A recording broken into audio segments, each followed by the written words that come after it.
Ngayong Kapaskuhan, damang-dama natin ang diwa ng pagbibigayan. At kung negosyante ka, saktong-sakto kasi lahat ng tao ay gustong magbigay ng regalo at pinaka-importante syempre, meron na tayong mga Christmas bonus.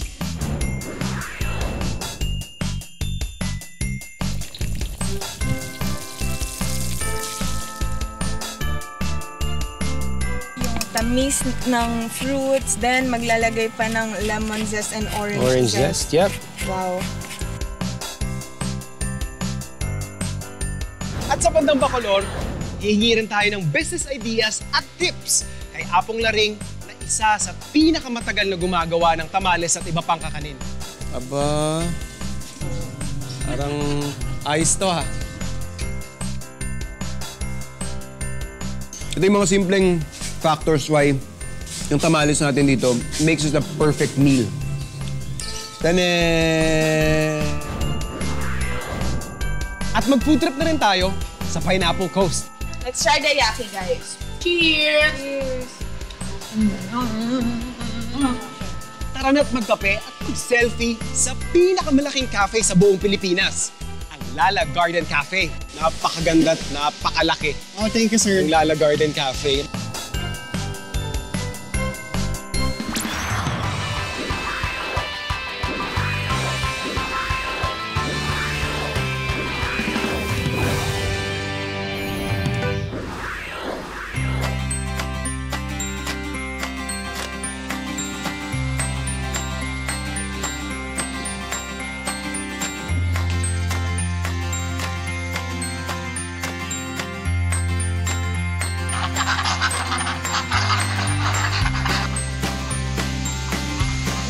Yung kanilang produkto dito, doon sa isa sa mga paborito kong duck dishes, kinulob ng Rizal.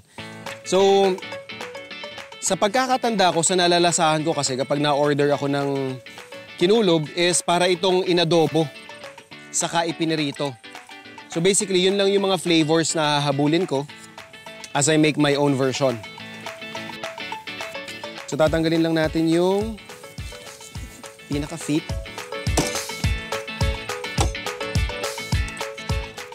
So stuff lang natin to ng ating native na sibuyas tsaka bawang. Then secure lang natin ang ating twine.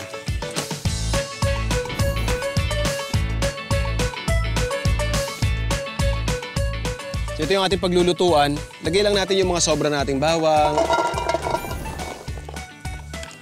Yung ating onions. And then yung ating pato.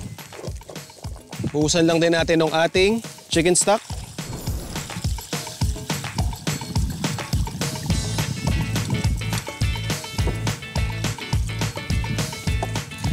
Siyempre yung ating laurel.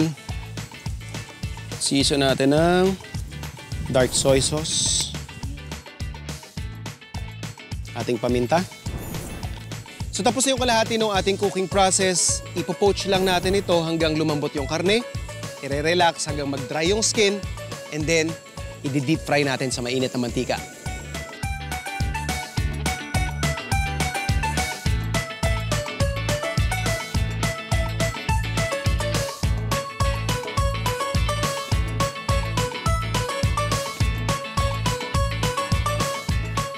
So, sabi nga natin, bago natin siya i-deep fry, napaka-importante na tuyo yung skin. At lalong-lalo na yung katas na yan. Dapat matanggal din natin yan.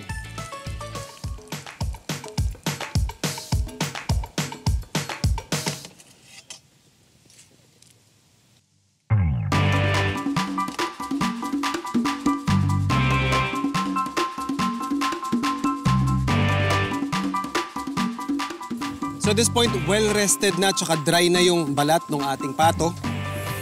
Ready na siya for frying.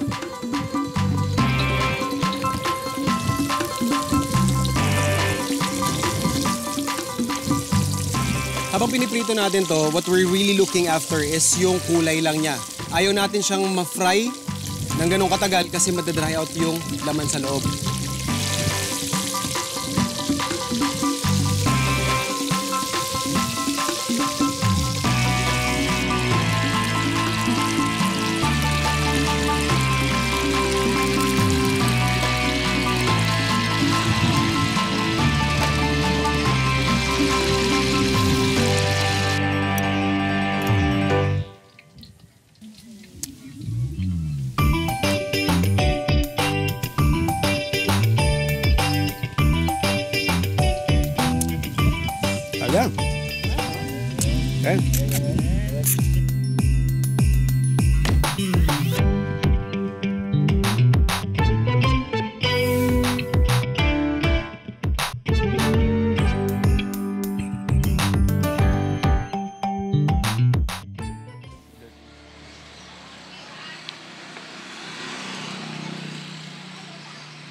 5 dekada na kayong nagagawa.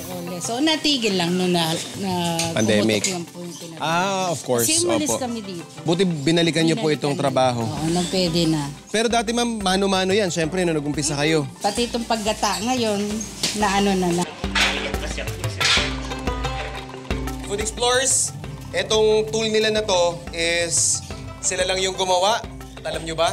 Na kailangang tungtungan para makakuha ka nung kakanggata tsaka yung pangalawang piga. Subukan natin. Okay. So, ganyan lang siya. Aba...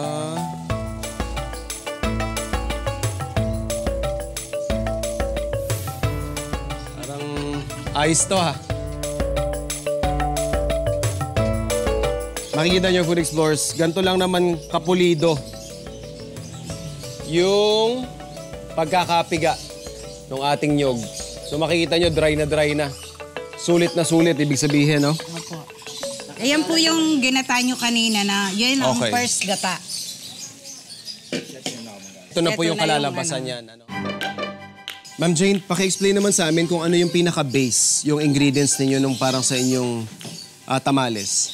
Bale yung kanina, yung nagata natin, Opo. tapos yung galapong, Of course. tapos timplahan na lang ng konting asin.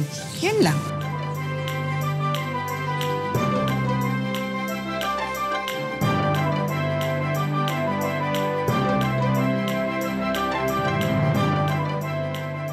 So ito po yung ating galapong na may gata at asin. Yung kanina po. Ayan, ipa-flat natin tapos yung inyong atswete. Kaya ang ganda ng kulay po, ano? Siya po, try mo. Sige nga, ma'am.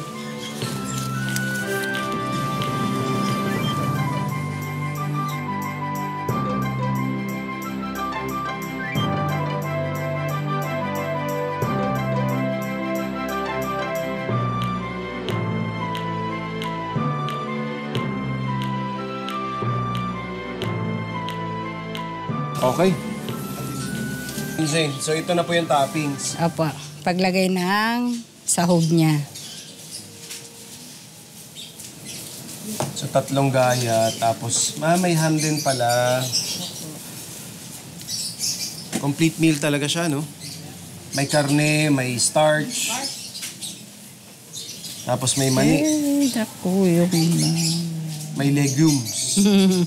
Kaya kung nagda-diet kaya nakainin mo. Parang okay lang sa akin. Yan yung kainin mo araw-araw.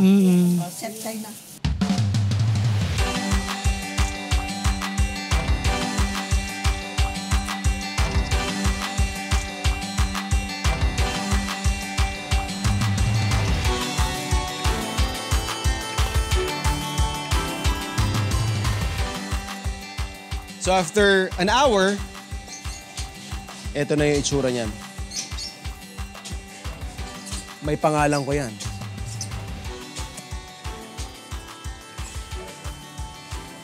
Tikman na natin.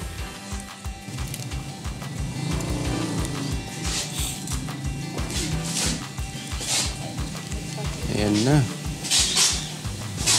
The reveal. Yun, no? So dito ako sa spot na to.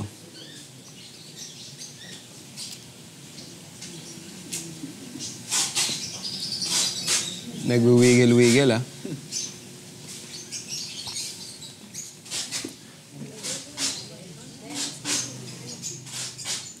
What I always like about the tamales in general is yung consistency niya, yung texture niya sa bibig.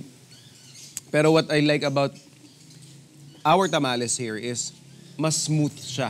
So, kumbaga, mas swabe. Tapos yung hagod ng alat. And then yung pieces ng chicken. Ito yung mga simpleng factors why yung tamales natin dito makes it a perfect meal.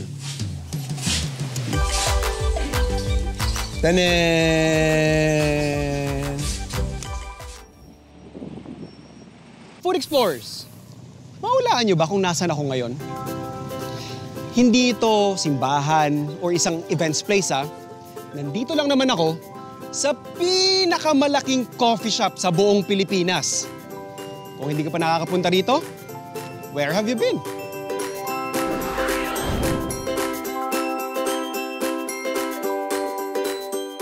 John, napakaganda at napakalaki Oh, thank you, sir. yung Lala Garden Cafe. Basically, ano yung capacity ng lugar? Actually, kaya niya hanggang 500 capacity. Full seating yan? Yes, full lahat. sittings yun, yeah. Nice. Even our Japanese seats, kaya. Kaya. Yes. So, ganun kalaki yung space ninyo, no? Yes, sir. Na kayang kahit siguro may event ka dito ng kasalan. Yes, sir. Meron po tayo sa ating main dining, which Okay. can, kaya niya hanggang 100 packs. Was it really the vision from the start? Yes, actually, you can see yung ating garden pala Oo from nga eh. our center. Yeah, may Grabe, bridge no? siya na Oo. malaking lake. Pagdating naman sa menu, sa pagkain at saka dun sa beverages na ino-offer ninyo, ano yung parang pinaka-concept na direksyon ninyo? Ayun sir, actually sa ating food menu natin, marami na siyang cover eh. Meron na Okay. siyang mga pasta. Tapos yung bago labas natin na rice meal. Even your menu caters dun sa iba't ibang palette. Yes. How about the drinks? Especially the coffee. Yes sir. Siyempre sa coffee natin, we support our locals. Which we have special blend, yung 70% ng Arabica and 30% of Robusta. Robusta, Ayan. okay. So you mean local farmers? Yes. Directly kayo nagsusource sa inyong Yes. Actually from Benguet siya. Benguet Yes. mostly ng beans ninyo. Yes sir.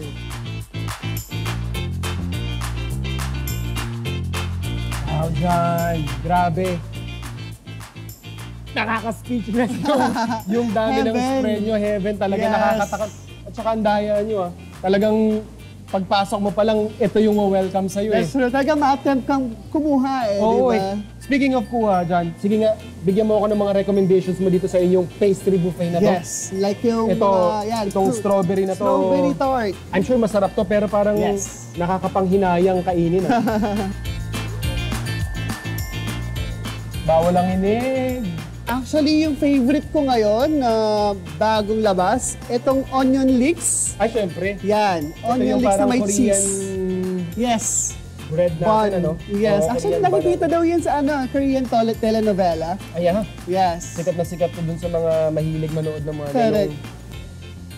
I Yan. think ito yung Bacon and yata cheese ito, oo. baguette. Re-recommend mo yung ating sandwich croissant. Yes. Ano ba yan? Mukhang ito Kasya lang pa yung ba, chef? Hindi, kaya to. Ayun. Grabe. 5 lang to, ha? 5 Diba? pa lang to sa selection ninyo, pero tingnan mo naman, Diyos ko po. Talaga lalaki ng mga portion, di ba? Yes, teka lang ha. Nakikita natin, ang laki ng portion. Yung presyuhan naman, paano yung pricing natin dito? Meron tayong 90 pesos to 200. Yan, doon siya nag-range. Solid na solid. Ito, titikman natin yung mga favorites ni John. Strawberry tart, sobrang balanced ng flavor. Hindi matamis. For me, swak na swak. Winner to winner. Korean ba nila? Siguro mas na-appreciate ko siya kasi galing ako sa isang matamis na dish. Gusto ko patok na patok or labas na labas yung lasa ng leeks.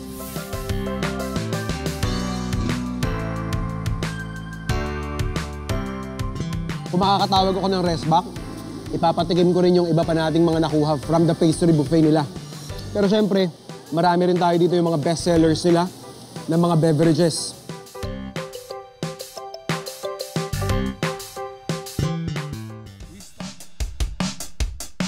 Christmas lights here and there and everywhere. Yes, literal na everywhere, guys. Sobrang haba nitong street na to. And puro lang talaga siya mga parol. Iba't ibang klaseng parol. Wow, kuya! Opo, ma'am. Ano naman yan? Ang San Fernando, Pampanga, by law, naaprubahan na siya talaga na siya na ang Christmas capital of the Philippines. Pero of course, dati matagal na siyang tinatawag na gano'n. Pero now, it's really official. Tapos kuya, mga magkano ba yung mga range ng parol nyo? Depende po sa size eh. Sige, magsimula tayo Sa pinakamaliit, pinakamura, meron gano'n. kayo. Ito po, nasa bentahan namin dyan is 1.5. 1.5. 1.5. Tapos ano yung pinakamahal nyo dito? Malaki. Ito po, nasa 12,000 po yan. Yon guys, kapag dito kayo sa Pampanga bumili, kaya nyo pang makipagtawaran. Siyempre, sila mismo yung gumawa dito. Ito yung original na place kung saan talaga ginagawa yung mga parol. Kaya kung gusto niyo makamura, pumunta na kayo dito sa Pampanga.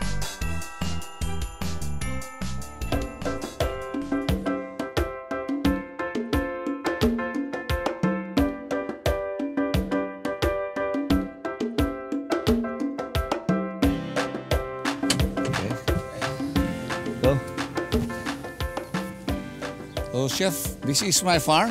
Oo nga sir, ang lawak eh. Oh, consisting of sitaw. Sitaw, green and negra variety.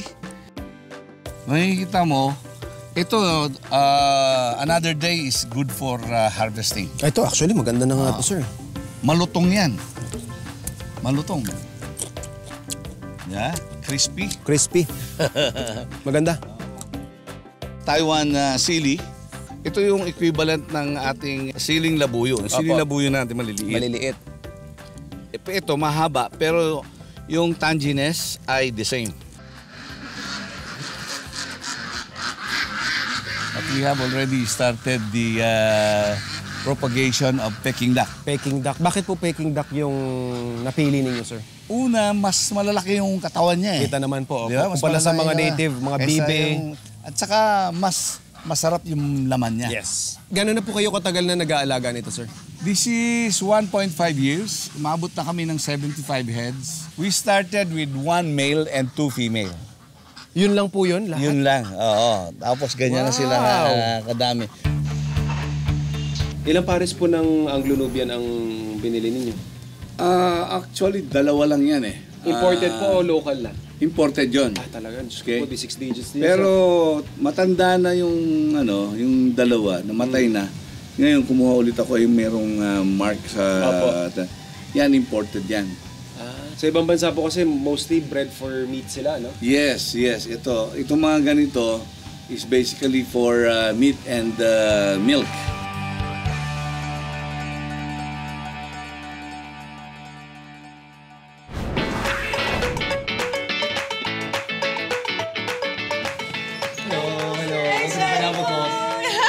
Ang ganda naman! Wow! Ang cute naman! So cozy ng place! How long did this, your Pineapple Coast open? We opened during the pandemic, 2021, I think. Pandemic? Yes. Bakit po Pineapple Coast? Pineapple kasi, and I think, or I know, it means like hospitality. Well, we felt like it. Magpasok na pagpasok ko. Pero why Mexican? My craving, or our craving as a company, was Mexican food. So. Okay. Yeah, so it's a personal favorite. Yes, oo. Okay, get. For sure, dahil kinikrave mo siya, masarap siya, Dapat right? masarap siya. Okay. So, dapat trust you. Yes, dapat that's tayo, a bad once thing. na mat-taste na natin siya, lagi na tayo mag-crave. Ganon Yes, yan. dapat. Kasi tayo hanap-hanapin mo Yes. na. Ako mapapa-araw-araw pa ako dito sa Pampanga. Yes. Let's start with ceviche. Ceviche. Yes. Two kinds of ceviche. The difference is this one daw, lahat daw may yellow-tailed salmon and octopus, while may shrimp tong isa. Ang isa Ito, naman, cucumber. same lang pero cucumber. Okay. Unahin muna natin yung walang shrimp. Yun! Ito. Nararamdaman ko ng parang kilawin. Ceviche nga to. Ceviche nga. Oh! Lambot ng octopus. Oh my gosh! Oh my God, guys. No joke. The asim is there. Ito yung pinakamalambot na octopus na natikman ko sa buhay ko. Try naman natin, Shuvi, Yung isang flavor. Yeah, isang flavor.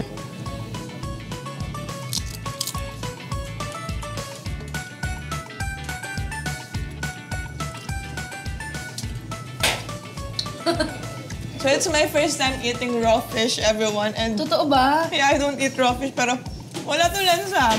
Maarte ako sa lansa, guys. And dito, there's no hint at all. Kahit na raw yung tuna. So guys, we have 4 types of tacos. We have gobernador and cangrejo. Aside sa Gobernador Cangre, we have Birria Campechano and the Yaki. Very Yaki. impressive yung Yaki. Bakit Yaki? Yaki din ba yung taste niya? No, I don't think so. Kasi tignan mo pa lang siya, sobrang sarap na. Cheers!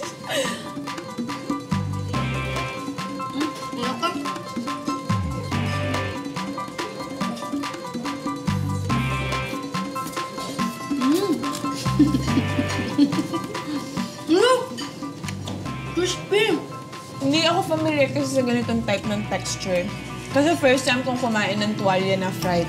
Kasi mostly, sa goto ko siya natitikman. Let's try the yaki, guys. Ayun, second one. Cheers!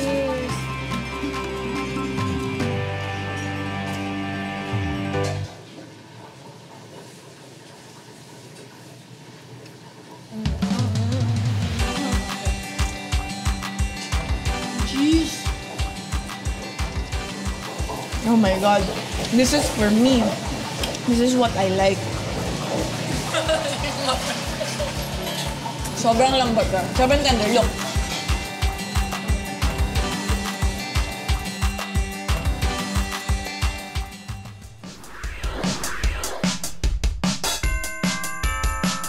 Nung panahon namin, kagaya ng tatay mo, usong-uso ang fruitcake.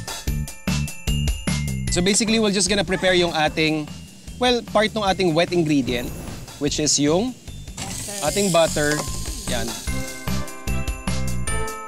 We're basically going to infuse our butter with some fruity goodness. Yan yung ating dried cranberries. Cranberries. Yes. Pero maganda dito kasi, you can replace yung ating fruits with local.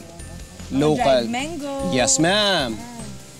Dried bananas. Pwede. Actually, yung mga na-dehydrate na mga fruits.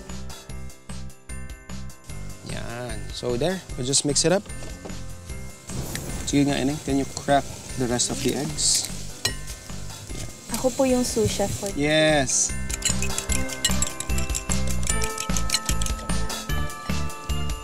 So at this point, yung oil muna yung ilalagay ko. And then,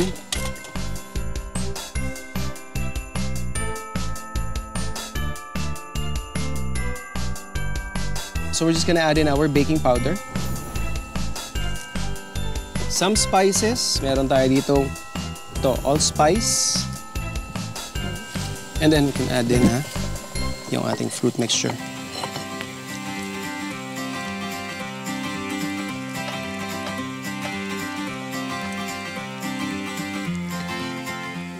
Lemon zest. Guys, yung tamis ng fruits, then maglalagay pa ng lemon zest and orange zest. Yep. Wow. So we have here our mold, yung ating round pan. Nilagay na tayo dyan ng wax paper. And then, ready na yan. Lalagay na. Yes, we're just gonna pour it in.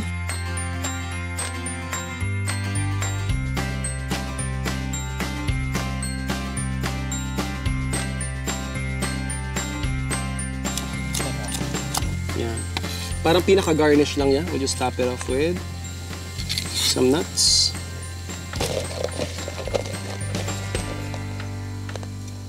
We have our oven preheated. So we're just gonna bake this siguro at least an hour.